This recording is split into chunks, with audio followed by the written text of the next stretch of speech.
نحمده ونصلي ونسلم على رسوله الكريم اما بعد فاعوذ باللہ من الشیطان الرجیم بسم اللہ الرحمن الرحیم۔ تمام معزز سامعین و ناظرین اور جو دیکھنے والے سننے والے ہیں، تمام احباب کو روحانی دنیا میں خوش آمدید۔ میں امید کرتا ہوں کہ انشاءاللہ سب احباب خیر و عافیت کے ساتھ ہوں گے۔ بہت سارے احباب نے، دوستوں نے، جو کہ شوق رکھتے ہیں کشف کے علم کے حوالے سے، تو ان کی پرزور فرمائش پر کشف کے حوالے سے آج میں آپ کو تفصیل سے بتاؤں گا کشف ہے کیا، کشف کی اقسام کتنی ہیں، اور کشف کے علم کو حاصل کرنے کے لیے کیا کچھ کرنا پڑتا ہے، بنیادی شرائط کون سی ہے۔ یاد رکھیے، جو کشف کا علم ہے پوشیدہ چیزوں کو جاننا، غیبی چیزوں کے بارے میں اللہ کے عطا کردہ علم سے محسوس کرنا، ان کو جاننا۔ کشف کی بنیادی طور پر دو قسمیں ہیں، ایک ہے کشف قلوب اور ایک ہے کشف قبور۔ جیسا کہ ان کے نام ہیں، ناموں کی وجہ سے ہی اس کو پہچانا جا سکتا ہے، جانا جا سکتا ہے۔ کشف قلوب، دلوں کی باتوں کو جاننا، دلوں کے اندر جو راز ہے ان کو جاننا، اللہ کی عطا کردہ علم سے، اللہ کی نعمت سے، رحمت سے۔ جو نیک صالحین بزرگان دین ہوتے ہیں، اللہ کے جو دوست ہوتے ہیں، وہ اللہ کی دی ہوئی طاقت سے، علم سے لوگوں کے دلوں کو پڑھ لیا کرتے ہیں، چہروں کو پڑھ لیا کرتے ہیں۔ اور یہ جو طاقت ہوتی ہے، یہ روحانی طاقت ہوتی ہے، یہ اللہ کی عطا کردہ ہے، اس کو کشف کہتے ہیں، کشف قلوب۔ اور جو دوسری قسم ہے کشف قبور، جو لوگ دنیا سے پردہ فرما چکے، ریلت ہو گئے، قبروں میں چلے گئے، ان کے ساتھ ان کے معاملات کو جاننا، ان سے فیض لینا، گفتگو کرنا، یہ کشف قبور ہے۔ یعنی مردوں کے ساتھ، جو دنیا سے ریلت ہو گئے، فوت شدہ لوگوں کے ساتھ، اللہ کے صالحین نیکوں کے ساتھ بات چیت کرنا، ان سے فیض لینا، اکتساب فیض کرنا، اس کو کشف قبور کہتے ہیں۔ یہ بیسیکلی بنیادی طور پر دو قسمیں ہیں کشف کی۔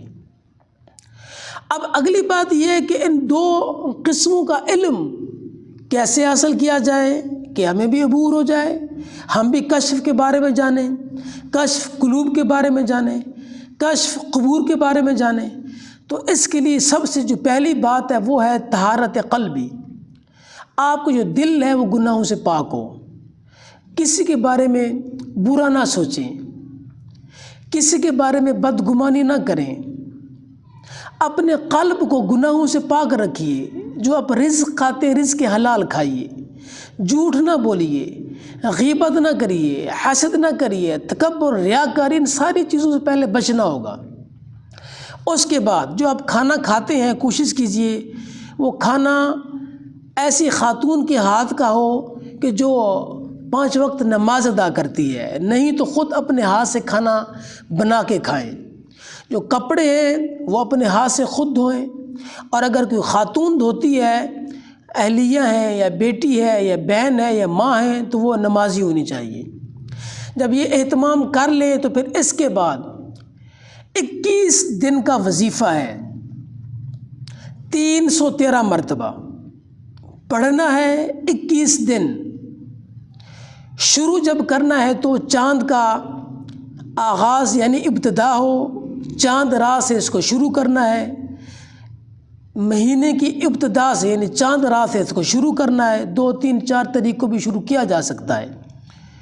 تو پھر اس کو 21 دن میں مکمل کرنا ہے۔ پڑھنا کیا ہے؟ پڑھنا یہ ہے کہ سبوح قدوس ربنا ورب الملائکۃ والروح، سبوح قدوس ربنا ورب الملائکۃ والروح، اس کو 313 مرتبہ پڑھنا ہے۔ نماز مغرب سے لے کر فجر کی اذان سے پہلے تک کسی وقت بھی پڑھا جا سکتا ہے۔ گھر میں بھی پڑھا جا سکتا ہے، مسجد میں بھی پڑھا جا سکتا ہے، بشرط یہ ہے کہ آپ زمین پر بیٹھے ہوں۔ زمین پر بیٹھ کر اس کو 313 مرتبہ 21 دن سبوح قدوس ربنا ورب الملائکۃ والروح آپ اس کو پڑھنا شروع کیجئے۔ انشاءاللہ العزیز اللہ کے کرم سے آپ دیکھیں گے کہ کشف کا علم آپ کو اللہ کریم عطا فرما دے گا۔ کشف کے بارے میں معلومات آپ کو حاصل ہونا شروع ہو جائیں گی۔ جو پوشیدہ چیزیں ہیں، جو راز والی چیزیں ہوتی ہیں، وہ آپ پر عیاں ہونا، ظاہر ہونا شروع ہو جائیں گی۔ اب رہی یہ بات کہ اس چلے کو، وظیفے کو کرنے کے لیے بنیادی شرائط کون سی ہیں، کن کن چیزوں کا اہتمام کرنا پڑے گا، تو اس کے لیے ہماری جو آنے والی اگلی ویڈیو ہے اس کو ملاحظہ کیجئے۔ اس میں تفصیل کے ساتھ چلے، وظیفے اور عمل کرنے کی جو بنیادی شرائط ہیں ان کو بیان کیا جائے گا۔ جزاکم اللہ خیرا۔